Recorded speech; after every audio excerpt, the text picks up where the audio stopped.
শুভ সন্ধ্যা। শুভ সন্ধ্যা। BBC বাংলার নতুন আঙ্গিকের বাংলাদেশ সংলাপের সপ্তম অনুষ্ঠানে বাংলাদেশ চীন মৈত্রী সম্মেলন কেন্দ্র থেকে আপনাদের সবাইকে স্বাগত জানাচ্ছি। আমি কামাল আহমেদ। আজকের প্যানেলে উপস্থিত আছেন বাংলাদেশের যোগাযোগ মন্ত্রী এবং ক্ষমতাসীন বিএনপির অন্যতম ভাইস চেয়ারম্যান নাজমুল হুদা, প্রধান বিরোধী দল আওয়ামী লীগের অন্যতম প্রেসিডিয়াম সদস্য তোফায়েল আহমেদ, ঢাকা বিশ্ববিদ্যালয়ের রাষ্ট্রবিজ্ঞান বিভাগের অধ্যাপক এবং সেন্টার ফর গভর্নেন্স স্টাডিজের চেয়ারম্যান প্রফেসর আতাউর রহমান। উপস্থিত আছেন বাংলাদেশের নারী অধিকার আন্দোলনের অন্যতম সংগঠক এবং বেসরকারি উন্নয়ন সংস্থা উন্নয়ন বিকল্প নীতি নির্ধারণী গবেষণা উবিনিগের নির্বাহী পরিচালক ফরিদা আক্তার। অনুষ্ঠানের প্রথম প্রশ্ন ঢাকার চাকুরিজীবী মোহাম্মদ নাসির উদ্দিন। নোবেল কমিটি যখন বাংলাদেশের ডক্টর মোহাম্মদ ইউনূস ও তার প্রতিষ্ঠিত গ্রামীণ ব্যাংকে নোবেল শান্তি পুরস্কার দিল, তখন বাংলাদেশের জনগণ কি শান্তি প্রত্যাশা করতে পারে না? ফরিদা আক্তার। গ্রামীণ ব্যাংক এবং ডক্টর মোহাম্মদ ইউনূস যে কারণে পেয়েছেন সেটা সরাসরি শান্তির সাথে কিভাবে যুক্ত, এটা কিন্তু একটা প্রশ্ন এসছে। কারণ মাইক্রো ক্রেডিট দিলেই যে শান্তি আসবে এটা ঠিক না। কিন্তু তবুও আমি শুরুতে একটু বলে নিচ্ছি যে এটা আমরা গর্বিত এবং আমরা খুব খুশি। একটা বলা হয় যে দারিদ্র্যর সাথে অশান্তির একটা সম্পর্ক আছে। আমি কিন্তু আবার এটার সাথে একমত নই। আমি মনে করি যে অশান্তি সৃষ্টি করে ধনীরা, গরিবরা না। তবে বাংলাদেশে আমরা শান্তি আশা করতে পারি। আমাদের দুই পাশে রাজনীতিবিদ দুজন আছেন, তাদের কাছে আমি বলবো যে এখন নোবেল কমিটির ভাবা উচিত যে কোন রাজনৈতিক কর্মকাণ্ড শান্তি আনতে পারে। কারণ আমার মনে হয় না যে শুধু এই মাইক্রো ক্রেডিটের কারণে শান্তি আসবে। ধন্যবাদ। প্রফেসর আতাউর রহমান। আমি মনে করি যে উন্নয়নই শান্তির একটা প্রথম কন্ডিশন বা দিক, এবং সেই ক্ষেত্রে দারিদ্র্য নিরসন ছাড়া মানুষের নিরাপত্তা বিধান করা অসম্ভব। সুতরাং দারিদ্র্যই অশান্তির মূল কারণ। সুতরাং এটাকে যদি আমরা রেকটিফাই না করতে পারি, লক্ষ লক্ষ বা কোটি কোটি মানুষের কাছে দারিদ্র্যকে যদি আমরা বিমোচন না করতে পারি, সেখানে আমার শান্তি আসতে পারবে না। সে রাজনৈতিক শান্তি একটা আর্টিফিশিয়াল, এর মূল ভিত্তি হচ্ছে মানুষের নিরাপত্তা, সেটা হচ্ছে অর্থনৈতিক নিরাপত্তা। সুতরাং অর্থনৈতিক উন্নয়নকে বাংলাদেশে যদি আমরা এগিয়ে না নিতে পারি, কোনো দিনই আমরা শান্তি পাবো না। ওই শান্তি সবসময় শান্তির বিলাপ সৃষ্টি করবে। ধন্যবাদ। প্যানেল সদস্য দুজন রাজনীতিকের কাছে আসার আগে শ্রোতাদের দু একজনের মন্তব্য নিয়ে নেই। শ্রোতাদের মধ্যে আপনি। শান্তি আনতে হলে অবশ্যই আগে দারিদ্রতা দূর করতে হবে। আমরা যদি দুবেলা দুমুঠো ভাত খেতে না পারি, তাহলে শান্তি আসবে কিভাবে? আর কেউ? আপনি। আমিও অবশ্যই একমত। আসলে শান্তি প্রতিষ্ঠা করতে হলে আগে যেটা প্রয়োজন সেটা হচ্ছে দারিদ্রতা নিরসন, এবং সেই লক্ষ্যে নোবেল কমিটির যে পুরস্কার সেটার সঙ্গে আমি একমত পোষণ করি। আর কেউ বলতে চান? আমি ফরিদা আক্তার আপনার সঙ্গে একমত হতে পারছি না, কিন্তু স্যারের সঙ্গে একমত। কারণ অর্থনৈতিক শান্তিটাই কিন্তু আসলে প্রকৃত শান্তি। কারণ আমাদের সমাজের প্রকৃত বেসটাই কিন্তু অর্থনীতি বেজের উপর ভিত করে তার অন্যান্য স্ট্রাকচারগুলো ডেভেলপ হয়। সুতরাং মূল বেসটা যদি আমরা ঠিকমতো কনস্ট্রাক্ট করতে না পারি, দেন অন্যান্য বেসগুলো কখনোই ঠিকমতো কনস্ট্রাক্ট হবে না কিংবা কাজ করবে না। ধন্যবাদ। নাজমুল হুদা। আসলে আমাদের সরকার কিন্তু দারিদ্র্য নিরসনটাকে শান্তির পথ বলেই চিহ্নিত করেছে, এবং সেই জন্যই বর্তমান সরকারের দারিদ্র্য নিরসন কার্যপত্র একটা অত্যন্ত ইম্পর্টেন্ট ডকুমেন্ট হিসেবে চিহ্নিত হয়েছে। আমরা মনে করি যে মানুষের 5টি মৌলিক চাহিদা তথা অন্ন, বস্ত্র, বাসস্থান, শিক্ষা এবং স্বাস্থ্য, এই চাহিদাগুলির নিশ্চয়তা প্রদান করাই হচ্ছে শান্তির মূল সূত্র। এবং সেই দিক থেকে আমিও একমত যে দারিদ্র্য দূর করতে হবে শান্তি আনতে হলে, এবং এই দারিদ্র্যকে ঘিরেই যত অশান্তি, তবে এটা অনেক সময় রাজনৈতিক কর্মকাণ্ডে প্রভাব ফেলে। কি কারণে রাজনৈতিক কর্মকাণ্ডে? এটা আমরা সবাই তো সাধারণত একটা অর্থনৈতিক বিষয়কে নিয়ে আলোচনা করতে যে বিভিন্ন রকমের রাজনৈতিক বিতর্কের সূচনা করি, এবং সেটাই শেষ পর্যন্ত একটা রাজনীতির কৌশল হয়ে দাঁড়ায়। সেদিক থেকে বলছি আর কি। এবং রাজনীতির কৌশল, তখন কি আমরা একটু অসহিষ্ণু হয়ে পড়ি এবং সেই কারণেই সংঘাতটা বাড়ে? অনেক সময় তাই। কারণ আজকের বিগত কয়েক সপ্তাহ ধরে যদি আপনি তোফায়েল আহমেদ সাহেবকে দেখেন, রাস্তায় উনি যখন কথা বলেন কীরকমভাবে উত্তেজিত হয়ে যান, দ্রব্যমূল্যের কথা বলতে সাধারণত বিশাল উত্তেজিত হন। তো কাজে এটাই আমি বলছি যে দিস আর দ্য রিজন যেটা রাজনীতির মধ্যে একটা প্রভাব ফেলে। ধন্যবাদ। তোফায়েল আহমেদ। একজন মানুষ বাংলাদেশে শান্তি স্থাপন করার জন্যই দারিদ্র্য বিমোচনের কর্মসূচি হাতে নিয়েছিলেন, এবং আমি মনে করি তিনি সফলতা লাভ করেছেন। এবং আপনাদের নিশ্চয়ই মনে আছে 1971-এর 7ই মার্চ জাতির পিতা বঙ্গবন্ধু শেখ মুজিব সরওয়ার দুদ্দানে বলেছিলেন, এবারের সংগ্রাম মুক্তির সংগ্রাম, এবারের সংগ্রাম স্বাধীনতার সংগ্রাম। স্বাধীনতা আমরা অর্জন করেছি, কিন্তু অর্থনৈতিক মুক্তি আমরা লাভ করতে পারি নাই। সেই অর্থনৈতিক মুক্তি লক্ষ্য অর্জন করার জন্যেই আমি বিশ্বাস করি মনে প্রাণে ডক্টর ইউনূস যাত্রা শুরু করেছিলেন, এবং আমি এখনও মনে করি যে রাজনৈতিক সংকট এটা টেম্পোরারি, যে কোনো সময় এটা সমাধান হতে পারে, কিন্তু অর্থনৈতিক মুক্তি এটা সুদূর প্রসারী। একটা জাতি তখনই শান্তিতে থাকতে পারে, একটা জাতি তখনই একটা অর্থনৈতিকভাবে মুক্তি লাভ করতে পারে যদি তার দারিদ্র্য বিমোচন হয়। ডক্টর ইউনূস সেই লক্ষ্যকে সামনে নিয়ে তিনি যাত্রা শুরু করেছেন, এবং মানুষের মনের মধ্যে, হৃদয়ের মধ্যে দেশে শান্তি আনার জন্য সেই লক্ষ্যেই তিনি শান্তি পুরস্কারে ভূষিত হয়েছেন। আমি মনে করি যে তার লক্ষ্য সফল হয়েছে, এবং এমন একটি সময় তিনি শান্তি পুরস্কারটা পেলেন যখন বাংলাদেশের মানুষ শান্তিতে থাকতে চায়।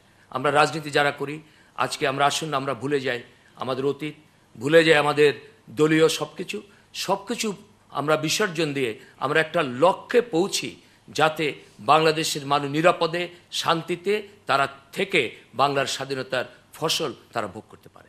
ধন্যবাদ। প্রশ্নকর্তার কাছে জানতে চাই যে কোন অর্থে আপনি এই শান্তি প্রত্যাশার কথা বলছেন? বর্তমান প্রেক্ষাপটে বাংলাদেশের রাজনীতিতে যে অস্থিরতা বিরাজ করছে, তো সেখান থেকে আমি মনে করি যে এখনও বাংলাদেশের মানুষ শান্তি পাচ্ছে না বা শান্তি আশা করছে না। এই কারণেই আমি মনে করি যে বাংলাদেশের রাজনীতিতে অশান্তি বিরাজ করছে।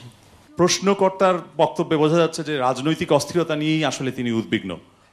ফরিদা আক্তার, আপনি ফেরত আসতে চেয়েছেন। আমি একটু বলতে যাচ্ছেন যে কারণে আমি শুধু দারিদ্র্য আর এটাকে আলাদা করেছি, সেটা হলো যে ধনী দরিদ্রের যে ব্যবধান দিনে দিনে বাড়ছে, সেটা হলো অশান্তির মূল কারণ। শুধু আমি যে কারণে ওই কথাটাকে সাপোর্ট করিনি সেটা হলো যে শুধু নোবেল প্রাইজ মাইক্রো ক্রেডিটের জন্য দিলেই শান্তি প্রত্যাশা করতে পারবো তা নয়, বরং ধনী দরিদ্রের ব্যবধান কমাতে পারলে শান্তি আসবে। এবং যেখানে নাকি এখন 5 লাখ টাকার হীরা বিক্রি হয় আর মানুষ খেতে পায় না, সেখানে শান্তি কি করে আসে? নাজমুল হুদা এবং তোফায়েল আহমেদ, আপনারা কি ফেরত আসতে চান এই প্রসঙ্গে? রাজনৈতিক অস্থিরতার যে কথা এসেছে, এখানে অমত করার মতো কোনো কথাই কেউ বলেনি। প্রশ্নকর্তা যে প্রশ্ন করেছেন তার উদ্দেশ্য হচ্ছে যে রাজনৈতিক অস্থিরতা নিরসনে শান্তি আসবে কিনা। আসেন না আমরা সেই অস্থিরতা প্রসঙ্গে আসি, আলোচনা করব। তবে এটা ঠিক যে রাজনৈতিক সংকট যদি নিরসন না হয় এবং দেশে যদি রাজনৈতিক স্থিতিশীলতা বিরাজ না করে, তাহলে কিন্তু মানুষ শান্তিতে থাকতে পারে না। এবং আমরা সেই প্রশ্নে আসছি খুব শীঘ্রই। পরবর্তী প্রশ্নকর্তা ঢাকার উত্তরা থেকে জয়া সেন। বড় দু দলের মহাসচিব ও জেনারেল সেক্রেটারি সংলাপের নামে কি সময়ের অপচয় করছে এবং জটিলতা বাড়াচ্ছে না?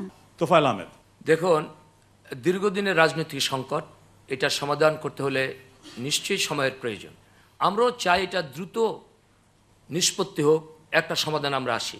কারণ আমরা যা চিহ্নিত করেছি এটা খুব দিনের প্রত্যেক দিন যদি আমরা বসি, আলোচনাটা কিন্তু এক জায়গা থেকে শুরু হবে। কারণ আমরা বলেছি, আমি একটু পরিষ্কারই করি, যে বিচারপতি KM হাসানকে আমরা নির্দলীয় মনে করি না, এবং সংবিধান অনুসারে নির্দলীয় তত্ত্বাবধায়ক সরকারের প্রধান তিনি হতে পারেন না। সুতরাং আমাদের যে সিদ্ধান্ত 31 দফার মধ্যে প্রথম এই দফাটা নিষ্পত্তি হতে হবে, এবং সেইটা যদি নিষ্পত্তি না হয় আমরা দ্বিতীয় দফায় কিন্তু আমরা প্রবেশ করব না। সুতরাং এইটার হাঁ বা না হয়ে এটার একটা সমাপ্তি ঘটাই আমি প্রয়োজন মনে করি। এবং যিনি বলেছেন যে দীর্ঘসূত্রিতার কথা, এটা ঠিকই। আমরা চাচ্ছি ক্ষমতা হস্তান্তরের আগেই যেন বিষয়টার সমাধান হয় এবং একটা সফল নিষ্পত্তিতে আমরা উপনীত হয়ে আমরা সকলেই একটি গ্রহণযোগ্য নির্বাচনে অংশগ্রহণ করতে পারি। এইটাই কিন্তু আমাদের সংলাপের মূল। ধন্যবাদ। নাজমুল হুদা, দেখেন, আমি আজকে সাথে আমার কনস্টিটিউশনটা এনেছি, কারণ ওটা তো আপনার সাথে নিয়ে ঘোরার প্রয়োজন হয় না, কারণ আপনি তো পেশায় আইনজীবী আছে। তারপরে অনেকে মনে করে আন্দাজে কথা বলি, সেই জন্যে আমি আমার সমস্ত কথাকে সাবস্ট্যান্সিয়েট করার জন্য আজকে আমি এখানে এটা এনেছি। আমার কথা হচ্ছে, প্রথমেই যে কথাটা তোফায়েল আহমেদ সাহেব বললেন যে কেয়ারটেকার গভর্নমেন্ট চিফ যিনি হবেন তাকে নির্দলীয় হতে হবে, এবং তার সেখান থেকে সমস্ত বিতর্কের শুরু। তার আগে প্রশ্নকর্তা বলেছিলেন যে এটা কি সময়ের অপচয় হচ্ছে কিনা, 2 মহাসচিব সমানে কালক্ষেপণ করছেন কিনা। কালক্ষেপণ তারা করছেন কিনা জানি না, কারণ টপিকটা অনেক ছোট। এই ছোট টপিকে ঘন্টার পর ঘন্টার আলোচনা কি থাকে সেটাও মানুষ অনেক সময় জানতে চায়। যেন আপনার প্রত্যেকদিনই বেরিয়ে এসে বলছেন আলোচনা ফলপ্রসূ হয়েছে। জাতিকে হতাশ করার মতো কথা কিন্তু এখনো তারা বলে নাই। কাজে সেদিক থেকে আমরাও আশা করবো যে ফল কিছু একটা আসুক বেরিয়ে। তবে এটারই প্রসঙ্গে তোফায়েল আহমেদ সাহেব যে কথাটা বললেন, আমি সেটাই সাইট করতে চাই from the constitution. What does it say? এটা আপনার 58B হিসাবে যে কথাটা আছে, নন পার্টি কেয়ারটেকার গভর্নমেন্ট, এর অর্থ হচ্ছে যে এমন একটা কেয়ারটেকার গভর্নমেন্ট হবে যে গভর্নমেন্টটা কোনো পার্টির সরকার হবে না। আমরা দেখেছি দলীয় সরকার হয় নির্বাচনের পরে। কেয়ারটেকার গভর্নমেন্ট কোনো দলের সরকার হবে না। This is what is meant by, I am sure আজকে আমাদের এখানে একজন পলিটিক্যাল এই ব্যাপারে সায়েন্টিস্ট মিস্টার আহমেদও কিন্তু না, দ্বিমত আমি- পোষণ করেননি, উনিও বলেছেন যে দলীয় লোক আমরা চাই না, দলীয় লোক না, সরকার হওয়ার দলীয় লোক কথা। না, আমাকে একটু এক্সপ্লেন করতে দিতে হবে। দেখেন, this is the most important point that we are now discussing. Non party caretaker government বলতে ফার্স্ট অফ অল হচ্ছে এটা কোনো দলীয় সরকার হবে না, ব্যক্তির কথা কিন্তু বলেনি। তারপর কি বলছে, চিফ অ্যাডভাইজার কে হবে? চিফ অ্যাডভাইজার হওয়ার ব্যাপারে কোনো অপশন কনস্টিটিউশনে দেয় নাই। কি করেছে? বলেছে চিফ জাস্টিস যিনি ছিলেন তাদের থেকে, আর স্তর আছে বিভিন্ন, যিনি লাস্ট রিটায়ার করেছেন তিনি। অর্থাৎ চিফ অ্যাডভাইজারের ব্যাপারে কনস্টিটিউশনের প্রিজাম্পশন হচ্ছে তিনি অবশ্যই নির্দলীয় এবং নিরপেক্ষ। সেই জন্য চিফ অ্যাডভাইজারের ব্যাপারটা সরাসরি বলে দিয়েছে কে হবে, এবং এখানে কোনো রকমের রাজনৈতিক বিষয় নিয়ে আলোচনার প্রশ্নই আসে না। এই জন্যে যে আমরাও দেখেছি যে justice K M Hasan as বিচারপতি এবং প্রধান বিচারপতি তিনি তার দায়িত্ব সমস্যা ঠিকমতো পালন হচ্ছে করেন। প্রশ্নকর্তা যিনি প্রশ্ন করেছেন যে এই সংলাপ করে আসলে সময় অপচয় করা হচ্ছে কিনা, সেইটা আপনি বলুন। না, এই সাবজেক্টে যদি আবার আমরা পরে আসি, I am prepare to wait. কিন্তু আমি মনে করি যখন প্রসঙ্গটা আপনি তুলেছেন, এটা সঠিক একটা ব্যাখ্যা থাকা উচিত। আমাকে একটু শেষ করতে দেন। এখানে আমি খুবই দুঃখিত, না, না, আপনার আমরা আসল- ওই আসল- যুক্তি তর্কে যাচ্ছি না, আসলে দাবির পক্ষে তাহলে বিপক্ষে কি যা জন্য আমরা যুক্তি বসেছি বলেন? আমরা এই যে প্রশ্নকর্তা যে প্রশ্ন করেছেন সেই প্রশ্নের আপনি যদি আপনার জবাবটা থাকে। এই প্রশ্নকর্তার জবাবের উত্তরে যদি একটা আপনি মনে করেন অপ্রাসঙ্গিক কথা বলেছেন তোফায়েল আহমেদ সাহেব, যেটার উত্তর আমি দিতে পারবো না, তোফায়েল আহমেদ সাহেব যেটা বলেছেন সেটাও কিন্তু আমি বাধা দিয়েছি আপনাকে তাকে যে দেখতে এই কথাটা আপনার তাহলে ওটা এখানে কাট দেওয়া- প্রয়োজন নেই। তাহলে ওটা কাট করা উচিত ছিল প্রথম থেকেই। আপনি আমার এক্সপ্লেনেশনটা 2 লাইনে আমি শেষ করছি। অ্যাডভাইজার্সদের ব্যাপারে যে 10 জন অ্যাডভাইজার পিক আপ করবে, সেটার ব্যাপারে বলা হয়েছে তারা নির্দলীয় হবে, কিন্তু প্রেজেন্টলি অর্থাৎ যখন তিনি অ্যাডভাইজার নিয়োজিত হচ্ছেন তখন তিনি কোনো রাজনৈতিক দলের সদস্য আছেন কিনা কিংবা অ্যাফিলিয়েটেড আছে কিনা, এই কনস্টিটিউশনে সেটাই লেখা আছে। কাজেই অতীতে কে কি ছিল না ছিল এটা মোটেও কোনো ক্রাইটেরিয়া না। কে এম হাসান কোন সময় কি ছিলেন না ছিলেন সেটা কিন্তু ক্রাইটেরিয়া না। ক্রাইটেরিয়া এখন তিনি কি, এখন তিনি চিফ জাস্টিস হিসেবে রিটায়ার করেছেন, সংবিধানে বলে দেওয়া হচ্ছে তাকেই করতে হবে। এটা যদি না করি তাহলে সংবিধানের লঙ্ঘন হবে। এটাই হচ্ছে সেটা কথা। ধন্যবাদ। আমি একটু পরে আসবো, প্রশ্নকর্তার কাছে আবার ফেরত আসি। আপনি কেন বলছেন এটা সময়ের অপচয়? আমি বলছি এই কারণে যে কি আলোচনা হচ্ছে, কি ব্যাপার আমরা কিছুই জানতে পারছি না, এবং আমরা এই কালক্ষেপণ করতে চাচ্ছি না, কারণ অনিশ্চয়তার মাঝে আমরা আর থাকতে চাই না। আমি একটু পরে আসবো, তোফায়েল আহমেদ আপনাকে সুযোগ দেব, এবং ব্যারিস্টার হুদা আপনি যদি ফেরত আসতে চান আপনাকেও সুযোগ দেব। আতাউর রহমান, প্রথমে আমি বলছি আপনার প্রশ্নের উত্তরে যে সংলাপ গণতন্ত্রের লাইফলাইন। সংলাপ ছাড়া একজনের সঙ্গে কথা না বললে আরেকজন তো সমস্যার সমাধান হবে না। আর একটা জিনিস যেটা বলতেছি, পার্টিকুলারলি গণতান্ত্রিক পদ্ধতিটাই খুব টর্চারাস, অত্যন্ত কঠিন, অনেক সময় সাপেক্ষ। সুতরাং আমরা যদি বাংলাদেশের এই প্রধান দুই দলের ইতিহাস যদি দেখি, তাদের মধ্যে কি অবিশ্বাস, সন্দেহ, বৈরিতা, এর মধ্যেই দিয়ে কিন্তু তারা দ্বন্দ্ব নিরসনের চেষ্টা করছে এবং বাংলাদেশ অর্জন করেছে গণতান্ত্রিক যাত্রার একটা অব্যাহত গতি। সুতরাং আমি মনে করি সংলাপ ইজ ভাইটাল, এসেনশিয়াল, বাট এর মধ্যেই যে সব সমঝোতা একবারে সৃষ্টি হয়ে যাবে সেটাও আমরা আশা করছি না। ধন্যবাদ। ফরিদা আক্তার। আমি আপনার সাথে একমত যে সময় অপচয় হচ্ছে মহাসচিব এবং মানে সেক্রেটারি জেনারেলের কারণে। কিন্তু যদি আমাদের প্রধানমন্ত্রী এবং বিরোধী দলীয় নেত্রী বসতেন, খালেদা হাসিনা বসতেন, তাহলে বোধহয় কালক্ষেপণ হতো না। আসলে আমাদের দরকার আমাদের দুই নেত্রীকে বসানো, তাহলে সব সমাধান হয়ে যাবে। আপনাদের কাছে আসবো, শ্রোতাদের মধ্যে দু একজনের মন্তব্য নিয়ে নিই। আপনি নিজেদের ইমেজ রক্ষার লড়াই না করে সাধারণ জনগণের শান্তি ও সুবিধাকে আমরা অগ্রাধিকার দিতে পারি না? আপনি বর্তমানে আলোচনা যে দীর্ঘসূত্রিতা হচ্ছে এর মধ্যে দিয়ে জনগণের টেনশন বাড়ছে। আমার মনে হয় যে রোজা না হলে এই বিষয়টি আরো টেনশনে পরিণত হতো। আর তারপরে যদি এই আলোচনা ভেঙে যায়, দুই দলের মহাসচিব কি এর জন্য দায়ী থাকবেন? ধন্যবাদ। আর কেউ পেছনের দিকে? দুই দলের সংলাপের মধ্য দিয়ে যদি সমাধানে না আসা হয় তাহলে কি আমাদের দেশটা থাইল্যান্ডের দেশের মতো পরিণত হবে না? আমরা আমাদের সংলাপের যে সংস্কার প্রস্তাব সেটা আমরা জানি, আমরা কনস্টিটিউশনও জানি, তাহলে কেন সেটার সংলাপের বিষয়বস্তুটা শুধু দুইজনের মধ্যে সীমাবদ্ধ থাকে? মিডিয়াতে কেন এটা প্রকাশ হচ্ছে না এবং বাংলাদেশের মানুষ কেন জানতে পারছে না এই তাদের আলোচনাটা কতদূর অগ্রসর হচ্ছে? ধন্যবাদ। হ্যাঁ, তোফায়েল আহমেদ, আপনি ফেরত আসতে চেয়েছেন। আসলে যেটা ব্যারিস্টার নজমুল হুদা যেটা বলেছেন, আসলে সরকারটি হলো নির্দলীয় তত্ত্বাবধায়ক সরকার, যিনি একসময় একটা দলের নেতা ছিলেন, রাষ্ট্রদূত ছিলেন, এবং যাকে করার জন্য, যদিও আপনি এটা প্রাসঙ্গিক না, আমি কিন্তু তবুও বলছি, কারণ এই জিনিসটাকে প্রশ্নবোধক ক্ষমতাসীন জোটেই করেছে, বিচারকদের বয়স বাড়িয়ে, প্রশাসনের কোনো জায়গায় বয়স না বাড়িয়ে, এবং তিনি যখন অবসর গ্রহণ করবেন তারপরে যাতে কেউ অবসর গ্রহণ করতে না পারে সেই জন্য বয়স বাড়িয়ে, এবং বয়সটা এমন সময় বাড়িয়েছে যাতে আর কেউ অবসর গ্রহণ করতে না পারে। অর্থাৎ ক্ষমতাসীন জোটেই কিন্তু বর্তমান তত্ত্বাবধায়ক সরকারের কনসেপ্টটাকে প্রশ্নের সম্মুখীন করেছে। এবং তিনি তিনি যে সংবিধানের 58(c)র যে 7 যেটা বললেন যে উপদেষ্টা কারা হবে, তাতেও কিন্তু লেখা আছে কোনো দলীয় লোক উপদেষ্টা হতে পারবেন না, এবং যিনি উপদেষ্টা হতে পারবেন না তিনি কিন্তু প্রধান উপদেষ্টা হতে পারবেন না। সেই কারণেই সংবিধানের মধ্যেই কিন্তু ওয়ান আফটার অ্যানাদার, যেটা এক প্রশ্নকর্তা জানতে চেয়েছেন, রয়েছে, কিন্তু সংবিধানের মধ্যেই কিন্তু আমরা বিষয়টাকে আমরা কিন্তু আপনি কি ফরিদা আক্তারও বলেছেন যে দুই নেত্রীর মধ্যে সংলাপ হলে সময়ের অপচয় হবে না? দুই নেত্রীর মধ্যে সংলাপ তখনই হয় যদি তার আগে একটা নিষ্পত্তিতে উপনীত হওয়া যায়। যেভাবে বর্তমান অবস্থা আছে, আমি মনে করি না যে দুই নেত্রী বসে, দেশের দুইজন প্রধান নেত্রী তারা বসে এটা ব্যর্থতা পর্যবেসিত হোক, এটা আমি চাই না। আমরা চাই যে দুই মহাসচিব বসেছেন, তারা কিন্তু দুই নেত্রীকে রিপ্রেজেন্ট করছেন, তারা কিন্তু 4 দলীয় জোটে রিপ্রেজেন্ট করছেন, আমাদের 14 দলীয় জোটে রিপ্রেজেন্ট করছেন, দুইজন দুটা জোটকে রিপ্রেজেন্ট করছেন। সুতরাং তারা যেটা করছেন সেটা আমাদের সাথে পরামর্শ করেই করছেন। প্রশ্নটা হলো যে বিষয়টার দ্রুত গতিতে নিষ্পত্তি হওয়া। ধন্যবাদ। ব্যারিস্টার হুদা। আমি অপব্যাখ্যা দিতে চাই না, আমি একটু কনস্টিটিউশনটা বলে দিই। The president shall appoint as chief adviser the person who among the retired chief justice. আবার কিন্তু আমাদের বাংলা করতে হবে, আপনি বাংলায় পড়লে ভালো। যাই হোক, এটাতে যেটা বলছে আর কি, যে উনি অ্যাপয়েন্ট করবেন এমন একজনকে যিনি লাস্ট রিটায়ার করেছেন চিফ জাস্টিস হিসাবে। ধরে নেওয়া হচ্ছে যে তিনি একজন নিরপেক্ষ এবং নির্দলীয়, কনস্টিটিউশনে সেটা ধরে নেওয়া হচ্ছে। কাজে এখানে কোনো অপশনের প্রশ্ন নেই। He has to be made the chief adviser. আমাদের কারো অ্যাকশনের উপর এটা নির্ভর করে না, এবং এটা প্রেসিডেন্টকে করতে হবে। যদি প্রেসিডেন্ট সেটা না করেন তাহলে প্রেসিডেন্ট সংবিধান লঙ্ঘন করবেন। উনি যদি অ্যাভেলেবল না হন তারপরে পরবর্তী অপশন, তারপরে কোনো স্তর কিন্তু পরিবর্তনের ক্ষমতা ওই দুইজনের। ধন্যবাদ। কিন্তু ফরিদা আক্তার যেমনটি বললেন যে দুই নেত্রীর মধ্যে সংলাপ হলেই বোধহয় সমাধানটা দ্রুত হতো, আপনার বক্তব্য কি? দুই নেত্রী অবশ্যই আমাদের দেশের রাজনৈতিক অঙ্গনের প্রধান ব্যক্তিত্ব।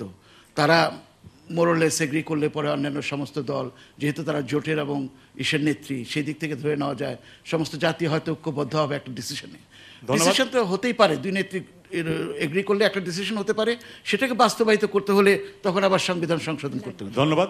আমরা সংলাপ সংক্রান্ত আরো প্রশ্ন আছে, আমরা ফেরত আসবো এটাতে। এখানে জানিয়ে রাখি যে ঈদের কারণে আগামী 2 সপ্তাহ বাংলাদেশ সংলাপের কোনো অনুষ্ঠান নেই, কিন্তু তার পরের সপ্তাহে অর্থাৎ নভেম্বরের প্রথম সপ্তাহে বাংলাদেশ সংলাপের পরবর্তী অনুষ্ঠান রংপুরে, ঢাকার বাইরে হবে সেটা, রংপুরে। পরের প্রশ্ন নারায়ণগঞ্জের ফতুল্লা থেকে ছাত্র মোহাম্মদ মেহেদি হাসান। সংলাপ যেভাবে চলছে তাতে করে কি সংলাপের অপমৃত্যু হবে না? ফরিদা আক্তার। মনে হয় হবে, কারণ এই যে মৃত্যুর আগে কতগুলি ওয়ার্নিং টাইপ থাকে না, এখন আমরা দুই নেত্রীরই এবং দুই দলের, একদিকে দুইজন বসছেন সংলাপে, কিন্তু বাইরে যে কথাবার্তাগুলো শোনা যাচ্ছে ওটা সংলাপকে হত্যা করার শামিল। কারণ আমার মনে হয় যে দুই পক্ষই ধরে নিচ্ছে যে সংলাপটা সফল হবে না, অতএব পরবর্তী কর্মসূচি সংলাপ চলাকালীন ঘোষিত হয়ে যাচ্ছে। এটা কিন্তু আমি মনে করি যে অপমৃত্যু কি ওরা মৃত্যুর জন্য দুই দলেরই পক্ষ থেকে দায়ী হবে না, কি তারাই এটা হত্যা করছে। প্রফেসর রহমান। বাংলাদেশের মানুষ আশা করে অনেক, স্বপ্নও দেখে বিশাল। অত্যন্ত দুঃখের বিষয়, রাজনৈতিক যে বাস্তবতা এই আশা ভঙ্গ করে, এই স্বপ্নকে অন্যদিকে নিয়ে যায়। আমি মনে করি যে আমরা তবুও স্বপ্নের মধ্যে থাকতে হবে, আশার মধ্যে থাকতে হবে, এবং আমি মনে করি যে অপমৃত্যু কথাটা ঠিক না। সংলাপ একটা প্রসেস সৃষ্টি করেছে, এবং আগামী নির্বাচনকে কিভাবে নিরপেক্ষ এবং সব দলের কাছে গ্রহণযোগ্য করতে হবে সেটাও একটা চ্যালেঞ্জ। সেটাকে একদিনে এক সংলাপে সবটুকু শেষ হয়ে যাবে এটা কেউ ভাবতে পারে না। তবে আমি মনে করি যে পথ যাতে না শেষ হয়ে যায়, সংলাপের পথ যাতে খোলা থাকে। ধন্যবাদ। প্রশ্নকর্তা, আপনার কি মনে হয়? মেহেদী হাসান। সরকারি দল এবং বিরোধী দল যদি কেউ কাউকে ছাড় না দেয় তাহলে অবশ্যই অপমিত হবে, যা আমাদের কাম্য নয়। ধন্যবাদ। শ্রোতাদের মধ্যে আর কেউ বলতে চান? আপনি। এই সংলাপ ব্যর্থ হইতে পারে, কিন্তু কোশ্চেনটা হলো যে এই সংলাপ দুজন সেক্রেটারির মাধ্যমে হওয়া উচিত ছিল না, এটা হওয়া ছিল সমস্ত রাজনীতির পার্টিগুলি বসে এটা সংলাপটা শেষ করা উচিত ছিল, তাতে সম্পাদন সঠিকভাবে হইতো। ধন্যবাদ। ধন্যবাদ। আপনি। শুধু দুই দলের মধ্যে সংলাপ হবে কেন? এই দুই দলের কাছে তো আমাদের দেশ শুধু জিম্মি হয়ে আছে, তার মানে অন্যান্য দলগুলোর কোনো কি ক্ষমতা নাই বা ওদের কোনো অধিকার নাই যে কথা বলার? ধন্যবাদ। আপনি। সংলাপ যদি ব্যর্থ হয় তাহলে আমার মনে হয় দেশ এক গভীর সংকটে পড়বে, সেজন্য দুই দলেরই উচিত কিছুটা ছাড় দেওয়া হলেও একটা সমঝোতায় আসা উচিত। একদম পিছনের সারিতে আপনি। ব্যারিস্টার নাজমুল হুদা বললেন যে KM হাসান সংবিধান অনুযায়ী প্রধান উপদেষ্টা হবেন, এবং তোফায়েল আহমেদ বললেন জানা উনি হতে পারেন না, যে রাজনৈতিক দলের একজন সদস্য ছিলেন। তো আমরা আজকের সংলাপে আজকের অনুষ্ঠানে যেহেতু দেখলাম যে দুইটি প্রধান দলের দুজন মাননীয় সদস্য তাদের সিদ্ধান্ত অটল আছেন, এই সিদ্ধান্ত যদি অটল থাকে তাহলে কি সংলাপের আর কোনো প্রয়োজন থাকে? ধন্যবাদ। সংলাপের কি অপমৃত্যু ঘটবে? তোফায়েল আহমেদ। সংলাপের অপমৃত্যু ঘটতে পারে না, কারণ সংলাপ সফলতার বিকল্প বাংলাদেশে এই মুহূর্তে আর কোনো কিছু নাই। মানুষ এটা কল্পনা করে না, একটা সমস্যার সমাধান হতেই হবে, এবং তা যদি না হয় তাহলে লাঠি বৈঠার কর্মসূচি, লগি বৈঠার কর্মসূচি, সেটা কেন? লগি বৈঠা নিয়ে যাতে আসতে না হয়, জনাব কামাল, লগি বৈঠা নিয়ে যাতে আসতে না হয় সেই জন্যই বিষয়টা নিষ্পত্তি করা প্রয়োজন। সেই জন্যই দেশ এবং জাতি যেখানে আজকে গভীর রাজনৈতিক সংকটে নিপতিত, সেই জন্য এই জন্য আমি বলছি অপমৃত্যু হতে পারে না, এখানে এটার রাজনৈতিক সমাধান হতেই হবে। তা যদি না হয় দেশটা কোথায় যাবে? হ্যাঁ ঠিক, আমরা বলেছি লগি বৈঠা নিয়ে আসতে, বিএনপি বলেছে কাস্তে নিয়ে আসতে। একবার ভেবে দেখেছেন? কেউ বৈঠা নিয়ে লগি নিয়ে আসলো, কেউ কাস্তে নিয়ে আসলো, বাংলাদেশের রাজপথের অবস্থাটা, দেশের অবস্থাটা কি হবে? সেই প্রশ্নটাই তো করেছি যে এই ধরনের কর্মসূচি আপনারা কেন দিলেন? এই ধরনের কর্মসূচি অতীত হয়েছে। বঙ্গবন্ধু শেখ মুজিবুর রহমান যখন এহিয়া খানের সাথে ডায়ালগ করছেন, আলোচনা করছেন, রাজপথে অসহযোগ আন্দোলন ছিল, রাজপথে সংগ্রাম ছিল, আবার ইনি রাষ্ট্রীয় ভবনে গিয়ে তিনি আলোচনা করেছেন। আজকে রাজপথের আন্দোলন থাকবে, সংলাপও চলবে। সংলাপ যখন সফল হবে রাজপথের আন্দোলন বন্ধ হয়ে যাবে। ধন্যবাদ। নাজমুল হুদা। লগি আর বৈঠা দিয়ে তো নৌকা চলে, লগি বৈঠা যদি এখন রাস্তায় চলে আসে নৌকার কি হবে? আপনাদের কাছেও যদি চলে আসে তাহলে ধানের শীষের কি হবে? সেটাও একটা প্রশ্ন। ধানের শীষ তো আমাদের ওটার উত্তরের জন্য তো এসেছে, কিন্তু লগি বৈঠা দেখেন এটা একটা জাতিকে রীতিমতো একটা ইন্টিমিডেট করা, জাতিকে ভয়ভীতি প্রদর্শন করা। ইউনো, এনি নির্বাচিত সরকার, একটা বৈধ সরকার যখন ক্ষমতায় থাকে, তাকে যদি কোনো অবৈধ উপায়ে অথবা তাকে টেনে নামানোর জন্য যে ধরনের কথাবার্তা বলা হয় বা করা হয়, সেটা কিন্তু আইনের দিক থেকে এটা অত্যন্ত বিরাট বড় একটা অপরাধ।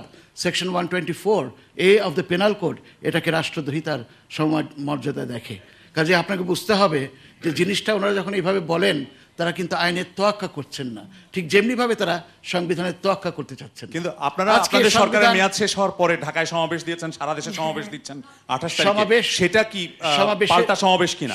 বিরোধী দলের পাল্টা সমাবেশ ইজ এ কনস্টিটিউশনাল রাইট, সমাবেশ আপনি করতে পারেন, কিন্তু সেটা পাল্টা কিনা? পাল্টা কর্মসূচি। শুনেন, জাতি তো এত আহাম্মক না। জাতিকে যখন বলা হয় লগি আর বৈঠা নিয়ে আসবো, ওটা তো পকেটে রেখে দেওয়ার জন্য আনছেন না, তাহলে তো আপনার মাথায় লাগানোর জন্য, আমার মাথায় লাগানোর জন্য আনছে নাকি? কাজে এই ভয়ভীতি দেখিয়ে যারা শাসন করতে চায়, তাদের অবস্থাটা জনগণ বুঝতে পেরেছে বলেই কিন্তু আন্দোলনে তারা সম্পৃক্ত হচ্ছে না। This is the reason. আমরা খুব সংক্ষেপে ডিসপুটে আসি নাই। উনি লগি বৈঠার সম্বন্ধে অবৈধ কথা বলেছেন। আমাদের স্মৃতিশক্তি যদি অক্ষুণ্ণ থাকে, এখানে অনেক তরুণ আছে, 1971 অসহযোগ আন্দোলনের সময় এই নৌকার মাঝিরা বৈঠা নিয়ে কিন্তু সরোয়ার্দী উদ্যানে পল্টন ময়দানে এসেছিল। নৌকা এবং বৈঠা একটা আন্দোলনের প্রতীক, এটা কোনো হাতিয়ার না, এটা কোনো অস্ত্র না। দেশটা স্বাধীনতার জন্য এখন আপনারা যখন লগি বৈঠার কথা বলেন, এটা তো মানুষ অধিকারের জন্য। আমি আমার ভোট দিতে চাই, আমি একটা নিরপেক্ষ ভোট চাই, যাতে মানুষ তার পছন্দ লোককে ভোট দিতে পারে। সেখানে আমি দলীয়ভাবে যদি একটা তত্ত্বাবধায়ক সরকারকে সাজাই, দলীয়ভাবে যদি একটা নির্বাচন কমিশনকে সাজাই, তাহলে সেই নির্বাচন তো অবাধ নিরপেক্ষ হবে না। সেইটাকে যাতে না হয়, সেই জন্য আমি আন্দোলনে লগি এবং বৈঠার কথা। লগি এবং বৈঠা নিয়ে উনি ভোট দিতে যাবেন, অন্যকে ভোট দিতে দেবেন না। ধন্যবাদ। লগি বৈঠা নিয়ে ভোট দিতে যাচ্ছে না, শ্রোতাদের দু একজন আর একটু মন্তব্য করতে চাচ্ছেন। আপনি। আসলে আমরা যারা নাগরিক তারা আমরা ট্যাক্স দিই, এই ট্যাক্সে সরকার চলে এবং আমরা জানি যে একটা দেশকে পরিচালিত করেন। তো সেই ক্ষেত্রে সরকার এবং বিরোধী দল যদি এরকম পাল্টাপাল্টি করতে থাকেন এবং আমাদের ট্যাক্স দিয়েই যদি তারা এই বিভিন্ন ধরনের সংঘাতের দিকে আগাতে থাকেন, তখন আমরা শান্তি প্রত্যাশা করব কাদের কাছে। ধন্যবাদ। দ্বিতীয় সারিতে দ্বিতীয় জন।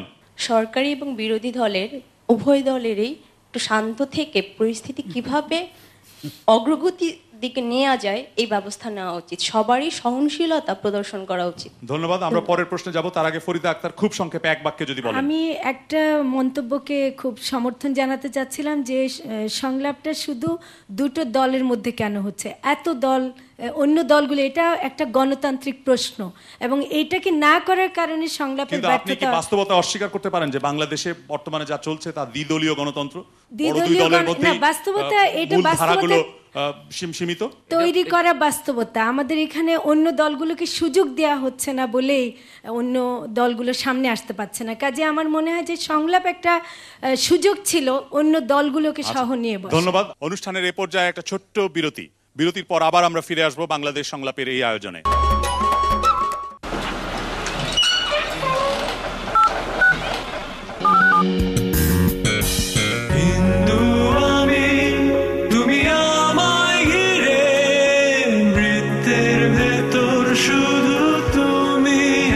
হ্যালো, হ্যাঁ বলো। কি ব্যাপার, অলওয়েজ লেট? প্রিয় শিল্পীরা তৈরি হয়ে বসে আছেন আপনার প্রিয়জনকে গান শোনানোর জন্য। সেট করে নিন বাংলা লিংকের আমার টিউন, ডায়াল করুন 2222 নাম্বারে। নো মোর ক্রিং ক্রিং। প্লিজ তুমি এটা বোঝার চেষ্টা করো, আমি কি করলাম বলো? আমার দোষটা কি? আমি তোমাকে একটা খলিল ভাইরে বলিস আমার জন্য 20 টাকা। এ মাসুদ, খলিল ভাইরে বলিস তো সোহেলের 20। বাপ্পি, খলিল ভাইরে কত? সোহেলের 20। এই প্রীতি, খলিল ভাইকে বলো তো সোহেলের 20। ভাইয়া, খলিল ভাইকে বলবেন সোহেল ভাইয়ের 20। খলিল ভাই, সোহেলের নামে 20 টাকা রিচার্জ করেন। ওরে কত কথা বলে রে।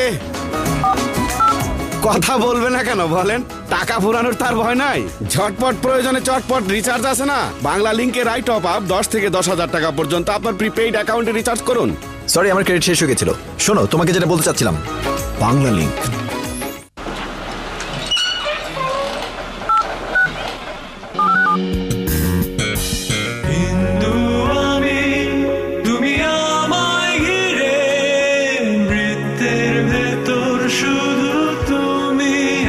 হ্যালো, হ্যাঁ বলো।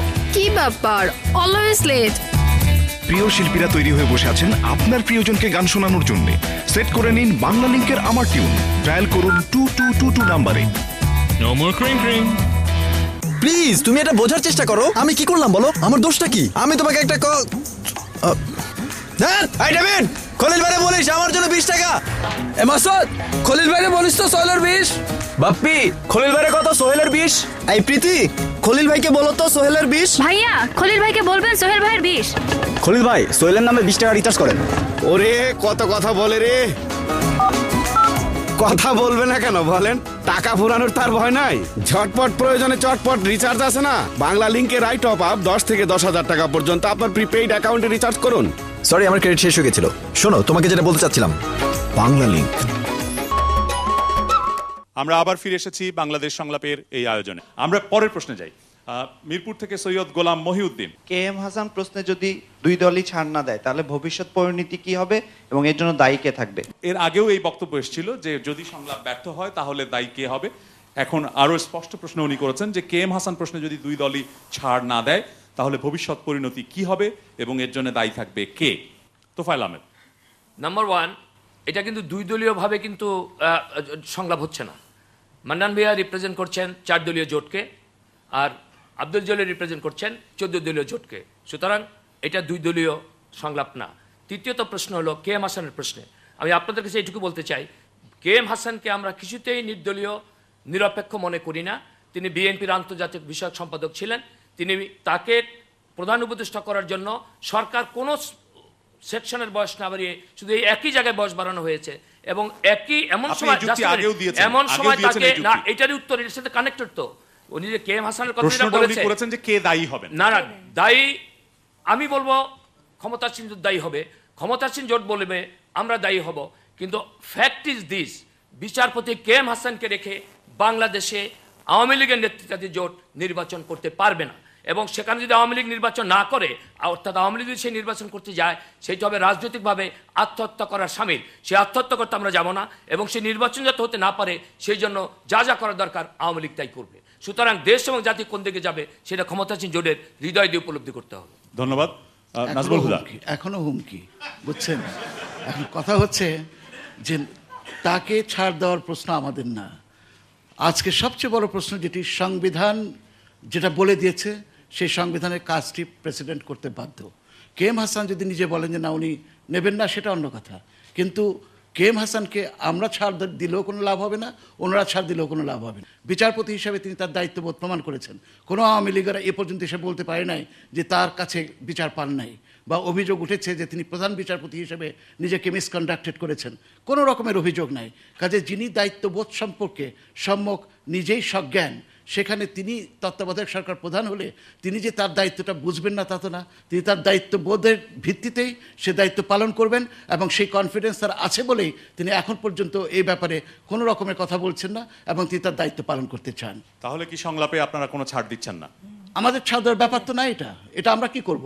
আমরা যদি বলিও কে এম হাসান হতে পারবে না, কে এম হাসান কি সেটা উনি রাজি হয়ে যদি নিজে সেটা না ছাড়েন, এটাকে আমাদের যদি বলিও আপনারা কি বলবেন? না, আমাদের বলার তো প্রশ্ন ওঠে না, because we believe in constitution. Constitution is the highest law of the country. সেই কনস্টিটিউশনে যে ম্যান্ডেট রয়েছে, সেই ম্যান্ডেটটা অবশ্যই আমরা পালন করব। জাস্টিস মোটেও থাকতে পারে না। প্রশ্নকর্তা, আপনার কি মনে হয় কে দায়ী থাকবে? ওনাদের দুই বড় রাজনৈতিক দলের কথা শুনে মনে হচ্ছে যে পরিণতি খুবই ভয়াবহ হবে, এবং দায়ী হব আমরাই, যেহেতু আমরা এই দেশের মানুষ, আমাদেরকে সব ভোগ করতে হবে। দর্শকদের মধ্যে আর কেউ? আপনি? এখানে দুইজনের কথা শুনে মনে হচ্ছে যে সংলাপ অবশ্যই ব্যর্থ হবে, কারণ কেউই ছাড় দিবে না। কে এম হাসানকে এরাও রাখবে না, ওরা রাখবেই, ব্যাপারটা এখানেই। সুতরাং অবশ্যই ব্যর্থ হবে সংলাপ। ব্যর্থতার দায়ের জন্য দায়ী হবে কে? ব্যর্থতার দায়ের জন্য দুই দলই দায়ী হবে, দুইজনেরই সহাবস্থানে আসা উচিত। আপনি? আমার মনে হয় যে সংলাপ যদি ব্যর্থ হয় তাহলে এর জন্য আওয়ামী লীগই দায়ী থাকবে। তার কারণ প্রথম থেকে তারা একগুমে একটা ভাব তাদের মধ্যে পরিলক্ষিত হচ্ছে। প্রথম থেকে যখন সংলাপের কথা বলা হয়েছিল, তখন তাদের সংলাপের প্রথম কথাটা ছিল যে সব দলের আলোচনার ভিত্তিতে গ্রহণযোগ্য একজন ব্যক্তিকে নির্ধারণ করা হবে, কিন্তু তারপরে যখন আলোচনায় আসছে তখন তারা বলছেন যে অমুক দল থাকলে আমরা আলোচনায় যাব না, এই বলে প্রথম থেকে তারা এটাকে ব্যর্থ করেছে। এরপর এখনও তারা বলছে যে 1 নম্বর পয়েন্টে যদি মানে হ্যাঁ বা না, এই না আসা পর্যন্ত তারা দ্বিতীয় পয়েন্টে যাবেন না। অর্থাৎ তারা যে 31টা পয়েন্ট দিলেন, তাহলে 31টা বাকি 30টা কেন দিলেন? ধন্যবাদ। আপনি? যদি কে এম হাসান যোগ্য ব্যক্তি না হন, তাহলে কোনো আইনজীবী এবং বিচারকের রাজনৈতিক সমর্থনের সুযোগ থাকা উচিত না, কারণ আমাদের প্রত্যেকেরই আছে গণতান্ত্রিক অধিকার। আমি যদি আইনজীবী হই, কেন আমি ভবিষ্যতে প্রধান বিচারপতি হলে কেন আমাকে অপোজ করা হচ্ছে? তাহলে এই সংবিধানটাই সংশোধন করা উচিত যে কোনো প্রধান উপদেষ্টা কখনোই প্রধান হতে পারবে না। ধন্যবাদ। আপনি? জনাব তোফায়েল আহমেদ স্যার এইমাত্র বললেন যে যদি কে এম হাসান থাকেন তাহলে কোনো অবস্থাতেই আওয়ামী লীগ নির্বাচন করতে দেবে না, তার জন্য যা যা করার প্রয়োজন তারা করবেন। তো আমাদের গণতান্ত্রিক দেশে কেউ নির্বাচন করবে না, সেটা তার ব্যক্তিগত অধিকার, কিন্তু নির্বাচন করতে দেওয়া হবে না, এই ধরনের মন্তব্য আমাদের কাছে একটু অশোভনীয় মনে হয়। ধন্যবাদ। প্রফেসর রহমান? অসহিষ্ণুতা কিন্তু গণতন্ত্রায়নের পথে সবচেয়ে বড় বাধা। কোনো দলই, আমরা এই জন্যই সংলাপের উপরে বেশি জোর দিয়েছিলাম, যাতে করে মতামতের ভিত্তিতে একটা সমঝোতা হয়। দুই দলেরই আর্গুমেন্টস আছে, সেটা একটা এই ডিভিশনকে যত কাছাকাছি আনা যায়। কিন্তু আরেকটা জিনিস যেটা অনমনীয়তা, বিশেষ করে যারা দাবি করেছে সব দাবি না মানলে হবে না, এটাও যেরকম অনর অবস্থান, এবং অন্যদিকে তারা কিন্তু তা বলেননি, তারা বলেছেন 1 নম্বর দাবি না মানলে তারা অন্যগুলো নিয়ে আলোচনা আরো করবেন না। বেশি আমি মনে করছি যে ইটস এ প্যাকেজ 31, একটাই মানে, তাহলে একটা দিলেই তো আরো বেশি ভালো হতো। সেখানে তো জনগণের কাছে যেতে হবে। জনগণের কাছে না গিয়ে একটা দল বলতে পারে না যে আমরা সংবিধানের এটা পরিবর্তন করতে পারবো। সাধারণ মানুষের যেটা প্রত্যাশা, আমি যদি সেটাকে রিফ্লেক্ট করতে চাই, যে নির্বাচন প্রক্রিয়াটাকে স্বচ্ছ করা, আর সেই সঙ্গে প্রশাসনিক যে নিরপেক্ষতা সেটাকে নিশ্চিত করা, এই দুটো যদি হয় সব দলেরই উচিত এই নির্বাচনে অংশগ্রহণ করা। কিন্তু যদি সংলাপে সমঝোতা না হয়, ব্যর্থতার জন্য আপনি কাদেরকে দায়ী করবেন? শ্রোতাদের সঙ্গে একমত, দুই দলকেই আমি দায়ী করতে চাই। ফরিদা আক্তার।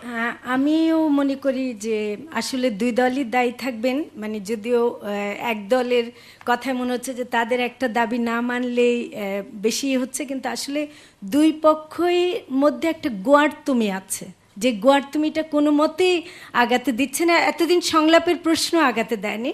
এবং আমি একমত নই এই কারণে একজন মানে শ্রোতার কথায় যে জনগণ দায়ী থাকবে, জনগণ ভুক্তভোগী হবে, জনগণ দায়ী হবে না। এবং আমরা মনে করি যে নির্বাচনের প্রধান যারা মানে অ্যাক্টর তারা হলো ভোটার। তারা ভুলে গেছে যে মনে করছে যে দুটো দল যেন নির্বাচন করবে জনগণ, ভোটাররা। ভোটারদেরকে তারা যদি ক্ষমতাহীন করে দেয় বা তাদেরকে কিছু বলার সুযোগ না দেয়, তাহলে আমরা বলবো যে আমরা তাহলে টেক ওভার করবো, জনগণ টেক ওভার করতে হবে। আমি একটু ধন্যবাদ। আপনারা দুজনেই বলেছেন, আপনাদেরকে আমি সুযোগ দিতে পারি একটা শর্তে, সেটা হচ্ছে দুটো বাক্যে আপনাদেরকে বলতে হবে। না শুনেন, এখানে আপনারা আপনাদের পক্ষের যুক্তিগুলো সবই দিয়েছেন, ঠিক আছে, আমরা সবাই শুনেছি। ঠিক আছে, এখন প্রশ্ন যেটা, একটা নতুন যুক্তি আসে নাই। এখানে সবাই ভোটার। আওয়ামী লীগ আসলো নির্বাচনে, কি বিএনপি নির্বাচনে আসলো না আসলো, এটা তাদের জন্য ম্যাটার করে না। কিন্তু তাদের ভোটের অধিকার তারা যদি প্রয়োগ করে দেশে যদি একটা গ্রহণযোগ্য নির্বাচন হয়, 50 বা 60% লোক যদি অংশগ্রহণ করে সেই নির্বাচনে বৈধতা দেয়, আমি গেলাম কি তুফাইল আহমেদ গেলেন সেই নির্বাচনে, এটা ম্যাটার করে। কিন্তু যেই দল গত নির্বাচনে 40% ভোট পেয়েছিল, সেই দলকে নির্বাচনের বাইরে রেখে যদি কোনো নির্বাচন হয়, সেটা কেমন নির্বাচন হবে? এটা আপনি দল তো ভোট দেয় না, ভোট দেয় জনগণ। জনগণ সকল ক্ষমতার উৎস, তারা ভোট দেয়। সেই জনগণেরই 40% তাদেরকে গত নির্বাচনে ভোট দিয়েছিল। আজকে যদি নির্বাচনে আওয়ামী লীগ বলে যে আমি বয়কট করলাম, দেখা যাবে আওয়ামী লীগের শত শত নেতাকর্মী যে তার ভোটটা দেবে, সেটা কি নাকচ করে দেবে না? ধন্যবাদ। দুই বাক্যে বলতে হবে। Kamal, I am getting little time, I cannot finish even a single question. আমাকে একটু সময় দেওয়া প্রয়োজন, কারণ দুজনে বলেছে যে এক প্রথম থেকেই সংলাপের আমরা বিরোধিতা করেছি, কারণ আমরা বলেছি ওনাকে সময় দিলে আমাকেও দিতে হবে। আমি সময় দিচ্ছি সমান, সবাই সমভাবে আপনাদের বক্তব্য যাতে তুলে ধরতে পারেন সেই সুযোগ দিচ্ছি। Fortunate without any interruption he can say, but I cannot say without any interruption. Sorry, আপনি ঠিক বলছেন না, আমি অনেকবার তাকে ইন্টারাপ্ট করেছি, কিন্তু আমি একটাও শেষ করতে পারলাম না। সেটা হলো উনি বললেন যে সংলাপের প্রথম থেকে আমরা বিরোধিতা করি। হ্যাঁ, আমরা বলেছিলাম জঙ্গি উত্থানের সাথে যারা জড়িত, স্বাধীনতা বিরোধী, যুদ্ধ অপরাধী, তাদের সাথে আমরা বসবো না। এটা বিএনপি এখন এগ্রি করেছে। মান্নান ভাই ইজ রিপ্রেজেন্টিং দেম, এবং আমাদের 14 দলের থেকে জলিল সাহেব, দিস ইজ নাম্বার 1। আর আরেকজন বললেন যে আমরা নির্বাচন, দেখুন 15ই ফেব্রুয়ারি 1996-তে নির্বাচন হয়েছিল বাংলাদেশে। আমি যে কথাটা বলতে চেয়েছি, ভোট দেবার যেমন আপনার অধিকার আছে, ইলেকশন না করারও আমার অধিকার আছে। কারণ আমরা যারা রাজনীতি করি, আপনাদের পক্ষে কথাটা বলা যত সহজ, আমার পক্ষে বলা তত সহজ না। কারণ আমি নিজে নির্বাচনে দাঁড়াবো। আমি নির্বাচনে দাঁড়িয়ে যখন দেখব যে presiding officer, polling officer, DC, SP, UNO, OC, election commission, যে ইলেকশন কমিশন একটা ভোটার লিস্ট করতে পারে না, যে ইলেকশন কমিশন হাইকোর্টের রায় মানে না, জজ কোর্টের রায়, সুপ্রিম কোর্টের রায় মানে না, সেই ইলেকশন কমিশন রেখে আমাকে ইলেকশনে যেতে হবে। এবং যেই ব্যক্তি একটা দলের লোক, তার আন্ধারে আরেকটা বিএনপি সরকার গঠন করা হবে তত্ত্বাবধায়ক সরকার নামে, তার অধীনে আমাকে ইলেকশন করতে হবে। সেই ইলেকশন করা হবে আমার জন্য আত্মহত্যার সামিল। হয়তো আমার কথা আপনাদের কাছে পছন্দ না হতে পারে, কিন্তু আমি আজকে রাজনৈতিক প্রশ্ন যেটা এসছে যে নির্বাচন আপনি বয়কট করতে পারেন, কিন্তু আপনি নির্বাচন না হওয়ার জন্য যা করা দরকার তাই করবেন, সেই কথাটা বলতে আপনি কি বলছেন? আমরা নির্বাচন না করার জন্য, we are not participating in the election, not only Awami League না, আজকে বদ্র 2014 নেতৃত্বাধীন জোট, আজকে অনেক বাংলাদেশে অনেকেই মনে করে যে এই নির্বাচন কমিশন রেখে এই তত্ত্বাবধায়ক কিন্তু যে ভোটার ভোট দিতে চাইবেন তাকে আপনারা বাধা দেবেন না। বিএনপি গভর্নমেন্ট, কারণ KM Hasan will represent BNP, সেই নির্বাচনে বাংলাদেশে আমরা আওয়ামী লীগ আমরা যেতে পারি না। কিন্তু যে ভোটার ভোট দিতে চাইবেন তাকে আপনারা ভোট দিতে বাধা দেবেন না। জাস্ট এ মিনিট, আমি যখন নির্বাচন করব না, আমি সেই নির্বাচনের বিরুদ্ধে সারা বাংলাদেশে ক্যাম্পেইন করবই, যে আপনারা জনগণ ভোট দিতে যাবেন না। না কেন? তারা তাদের রাজনৈতিক বক্তব্য নিয়ে নিশ্চয়ই প্রচার করতে পারেন যে ভোট বয়কট করুন, কিন্তু ভোটে বাধা দেবেন কিনা সেটা হচ্ছে প্রশ্ন। আমি তো সে কথা বলেছি, না আমি তো সে কথা বলেছি। আমরা সেটাই জানতে চাচ্ছি উনি বাধা দেবেন এই কথা বলেছেন না ভোট বয়কটের প্রচার করবেন? আমি বলছি সেই ইলেকশন না করার জন্য, কোট আনকোট আমি বলেছি সেই ইলেকশন না করার জন্য আমরা না করে যা যা করা দরকার আমরা তাই করবো। শনির একটা লোকজন রাস্তা নেমেছে, আমি নামিয়েছি। আজকে কানসাটে 20 জন জীবন দিয়েছে, আমি নেতৃত্ব দিয়েছি। আজকে ফুলবাড়িতে 6 জন জীবন দিয়েছে, আমি করেছি। সাধারণ মানুষ আজকে গার্মেন্টস সেক্টরে কি হচ্ছে, আমি নামিয়েছি। ধন্যবাদ। মানুষ যদি এটা করে, ধন্যবাদ। আপনাদের সেই দায়িত্ব। ধন্যবাদ। আপনার যুক্তি আমরা পেয়েছি। এবার আমরা পরের প্রশ্নে যাব। পরের প্রশ্ন ঢাকা বিশ্ববিদ্যালয়ের শিক্ষার্থী স্মৃতি রায়। গার্মেন্টস কর্মীদের জন্য বর্তমানে যে ন্যূনতম মজুরি নির্ধারণ করা হয়েছে তা কি পর্যাপ্ত বলে মনে করেন? গার্মেন্টস শ্রমিকদের জন্য যে ন্যূনতম মজুরি নির্ধারণ করা হয়েছে 1662 টাকা, এটা কি পর্যাপ্ত মনে করেন তোফায়েল আহমেদ? আমি মনে করি যে পর্যাপ্ত বা অপর্যাপ্ত, যারা গার্মেন্টস শিল্পের মালিক, আমিও বাণিজ্যমন্ত্রী ছিলাম, আমাদের এই সেক্টর একটা স্থিতিশীলতা ছিল। আজকে এই সেক্টরটার এমন একটা করুণ অবস্থা হয়েছে, অনতি বিলম্বে মালিক পক্ষ শ্রমিক পক্ষ বসে এটার একটা সফল নিষ্পত্তি হওয়া প্রয়োজন। কারণ নিত্য প্রয়োজনীয় জিনিসপত্রের দাম যে আকাশচুম্বী, তাতে 1600 টাকা তাদের কাছে মনে হয় কিছুই না, আমরা প্রতিদিন শুনি। আবার যারা আজকে গার্মেন্টস শিল্পের মালিক তারাও মনে করে যে এটার দাম যদি আমরা বেতন আমরা বাড়াই, লাভ এবং লোকসানের ব্যাপারে তাদের পক্ষেও সেটা এই গার্মেন্টস শিল্প পরিচালনা করা সম্ভবপর হবে না। অর্থাৎ উভয়ের একটা ভিন্ন মত আছে। কিন্তু আজকে যেমন মালিক পক্ষ বলা উচিত না যে আমরা তাদের আন্দোলন প্রতিহত করব, আবার শ্রমিক পক্ষেরও যেই কারখানায় কাজ করে সেই কারখানাকে ধ্বংস করার দিকে এগিয়ে যাওয়া উচিত না। সেজন্য আমি মনে করি যে 1600 টাকা অপর্যাপ্ত হলেও এই বিষয়টা উভয় পক্ষ, মালিক পক্ষ শ্রমিক পক্ষ, এবং তার সহায়তা দেবে সরকার, অনতি বিলম্বে এটার একটা নিষ্পত্তি করা প্রয়োজন। কিন্তু সরকার যদি নির্লিপ্ত থাকে তাহলে এই সেক্টরটা ধ্বংস হয়ে যাবে। প্রফেসর রহমান, আমি মনে করি এটা অপর্যাপ্ত। মানুষের দৈনন্দিন চাহিদা এবং যে নিডস, সেটার বেসিসেই তাদেরকে মূল্য নির্ধারণ করতে হবে। তবে আমি মনে করি যে এটাও, এই যে সহিংসতা গার্মেন্টসের শিল্পদের যারা করিয়েছে বা যারা করেছে, তাদেরকে এই দায়িত্বহীনতা পরিচয় দিলে তারা তো আরও বেশি এগোতে পারবে না। সুতরাং এই শিল্পকে রক্ষা করার জন্য আরও মালিক পক্ষকে এগিয়ে আসতে হবে, যাতে একটা পর্যাপ্ত, যাতে করে একটা মানুষের বাঁচার অধিকারের সমমর্যাদা তাদেরকে দিতে হবে টাকার হিসেবে। ধন্যবাদ। শ্রোতাদের মধ্যে দু একজনের মন্তব্য নেব, তারপরে আমরা প্যানেলিস্টদের বাকি দুজন সদস্যের কাছে যাব। আপনি বর্তমান যে বাজার মূল্যের সঙ্গে আমরা যখন বাজারে যাই, তো দেখা যাচ্ছে 300 টাকা বাজারে নিয়ে গেছে, বাজার থেকে ফিরে আসে হয়তো 2 টাকা কি 3 টাকা, রিক্সা ভাড়াও থাকে না। তো 1622 টাকা বা 62 টাকা যেটা নির্ধারণ করা হয়েছে, এটা যদি তাদের দেওয়া হয়, তো আমি প্যানেলিস্টদের কাছে জানতে চাচ্ছি যে এই 1622 টাকা দিয়ে তারা 1 মাসে ঘর ভাড়া, বাজার এবং তাদের পরিবার চালানোর জন্য এটা যথেষ্ট হবে বলে আমি মনে করছি না। ধন্যবাদ। আপনি? নাজমুল হুদা স্যার বললেন যে সকল জনগণ সকল ক্ষমতার অধিকারী। আমার প্রশ্ন হলো, যদি তাই হয়ে থাকে তাহলে সাধারণ গার্মেন্টস কর্মীরা যখন রাস্তায় নামছে তাদের অধিকার আদায়ের লক্ষ্যে, তখন কেন তাদের উপর পুলিশি হামলা চড়ছে? আপনি? এটা অবশ্যই অপর্যাপ্ত। কারণ এই মালিকরা যদি ভাসানটেক থেকে যদি আমার বোনদেরকে যদি ওই বনানী পর্যন্ত যদি হেঁটে যাওয়া দেখতেন সকালবেলা করে, তাহলে এটা অবশ্যই তারা মনে করতেন যে এটা অবশ্যই অপর্যাপ্ত। ধন্যবাদ। ফরিদা আক্তার? আমি মনে করি যে শেষ পর্যন্ত দুই পক্ষ বসে শেষ পর্যন্ত যা করেছে এটা শ্রমিকদের মনোপুত হয়নি এবং এটা অপর্যাপ্ত অবশ্যই। কিন্তু সেটার চাইতে আমি যেটা বলতে চাই, যেভাবে এখন আন্দোলনটা যাচ্ছে এবং এতদিন আমরা গার্মেন্টস শ্রমিকদের সাথে কথা বলেও যেটা দেখেছি, গার্মেন্টস শ্রমিকরা কিন্তু চায় যে শিল্পটা টিকে থাকুক। এটা কিন্তু মালিকের চাইতে বেশি শ্রমিকরা চায় যে এই শিল্পটা থাকুক, কারণ এটা তাদের আয় রোজগারের পথ। কিন্তু যেটা হয় যে টাকাটা তারা নির্ধারণও করেছে সেটাও কিন্তু দেয় না, ওভারটাইম করে সেটাও দেয় না।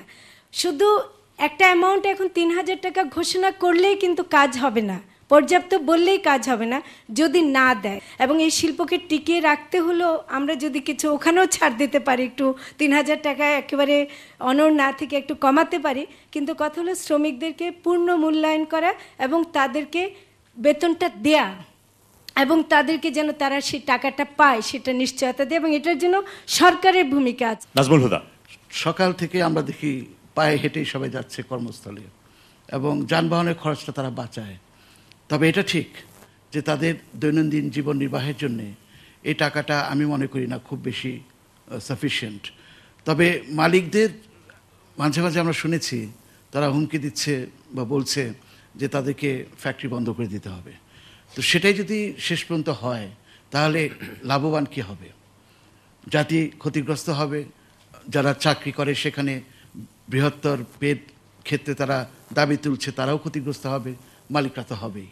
কাজে আমাদের দেখতে হবে, যেটা বলেছেন আমাদের তোফায়েল আহমেদ সাহেব, যে এই বিষয়টা পরিসমাপ্তি হওয়া দরকার এবং একটা ডায়ালগ বিটুইন মালিক এবং এমপ্লয়িজদের মধ্যে যদি ফলপ্রসূ একটা ডায়ালগের ভিত্তিতে একটা রিজনেবল স্যালারিতে আসা যায়, দুই পক্ষরই যাতে টিকে থাকতে পারে, সেই ধরনের একটা সমাধানই কিন্তু সংলাপে সমঝোতা হচ্ছে। এবং আমরা মনে করি যে এই ক্ষেত্রে বিরোধী দল ওদেরকে উস্কানি না দিয়ে আমার মনে হয় তাদেরকে নিয়ে বসিয়ে আবার আলাপ আলোচনা করার জন্য বেটার কৌশল। আনফর্চুনেটলি বাংলাদেশে যাই ঘটুক না কেন, তার মধ্যে বিরোধী দলকে আবিষ্কার করা হয়। দায়িত্বটা হল সরকার। আমি কিন্তু শিল্প বাণিজ্য মন্ত্রী ছিলাম, আমাদের 5 বছর কিন্তু এই কারখানা এইসব গল্প ছিল না। আজকে যেহেতু জিনিসপত্রের দাম আকাশচুম্বী, নিয়ন্ত্রণহীন, সিন্ডিকেট করে জিনিসপত্রের দাম বাড়িয়ে দেওয়া হয়েছে। আবার পলিটিক্স না, জাস্ট মিনিট। তার জন্য নজমুলুল্লাহ যখন বলে আপনার সহকর্মী মন্ত্রিসভার বাণিজ্য সদস্য, বাণিজ্য মন্ত্রী, উনি কিন্তু সিন্ডিকেটের কথা বিরোধী দল খুঁজে পায়, ওনারা বিরোধী দল খুঁজে পায়, উনি খুঁজে পায়। নজমুলুল্লাহ যখন কথা বলে আমি কিন্তু উত্তরও দিই না, আপনারা খেয়াল করেছেন। কিন্তু আমি যখন কথা বলি উনি তার হস্তক্ষেপ করবেন। কিন্তু আমি কিন্তু সবার কথা আমি নীরবে কিন্তু আমি শুনি। এখন শুনবো। সিন্ডিকেটের কথা অর্থমন্ত্রী বলেছেন, বাণিজ্য মন্ত্রী বলেছেন, আমিও বলেছি, এখানে প্রতিক্রিয়ার কিছু নাই। কিন্তু বাস্তবতা হলো এই যে গার্মেন্ট শিল্পটা ৭৬% বৈদেশিক মুদ্রা আমরা অর্জন করি এই সেক্টর থেকে। সেই সেক্টরটাকে রক্ষা করা আমাদের দরকার। এবং আমরা বিরোধী দলের নেত্রী যেদিন ঘটনা ঘটেছে সাক্ষাৎ করেছেন ব্যবসায়ীদের সাথে, কিন্তু মাননীয় প্রধানমন্ত্রী সময়টুকু দিতে পারেন। ধন্যবাদ। আমরা পরের প্রশ্নে যাব। কুমিল্লা থেকে এসেছেন মোহাম্মদ মনির হোসেন।